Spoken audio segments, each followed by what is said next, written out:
Welcome back to Slop Live. Today's Slopic is about the Odd Ones Out. About 2 weeks ago, one of his animators made a post on Discord saying the entire Odd Ones Out team has been fired. This started picking up more traction over the last week or so, with more animators involved coming forward saying they were let go suddenly and fired abruptly without much notice. Well, Twitter is Twitter, and they went nuclear, saying the Odd Ones Out was a terrible person, others saying their dislike for him was finally justified, one person saying, like, unless bro got cancer that makes him need money, it seems bad to fire your full team. People on Twitter basically acting like he should just simply keep paying the animators so they don't lose their job. Well, after this got so much negative attention, the Odd Ones Out finally made a response saying he wants to clear a few things up, saying he still has an animation team and over the years he's worked with a lot of talented freelancers on a project by project basis, saying right now he's working on scaling down his team as they only released 3 videos last year despite having a sizable team, making him realize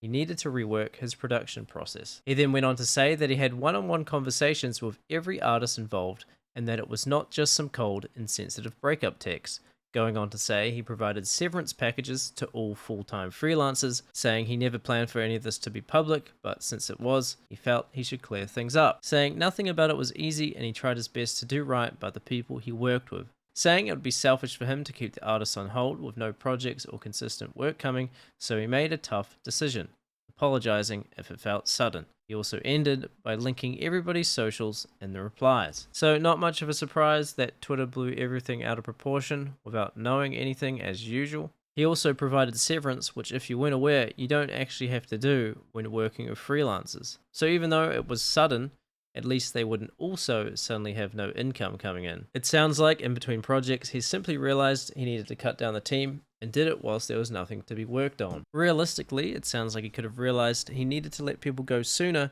and given them a bit more notice, but sometimes these things happen. His last video got 2.5 million views, and if he's only uploading 3 videos a year whilst paying a team of over 20 people, he definitely wasn't turning much for profit. In fact, I wouldn't be surprised if he was operating at quite a loss. Basically seems like the whole situation kicked off because a few animators were understandably upset they were fired, and because Twitter's incredibly unemployed and doesn't understand the working world, it spun completely out of control. In lighter news, I'm happy to announce the Slop Live team has been upscaled from 50 to 100 people.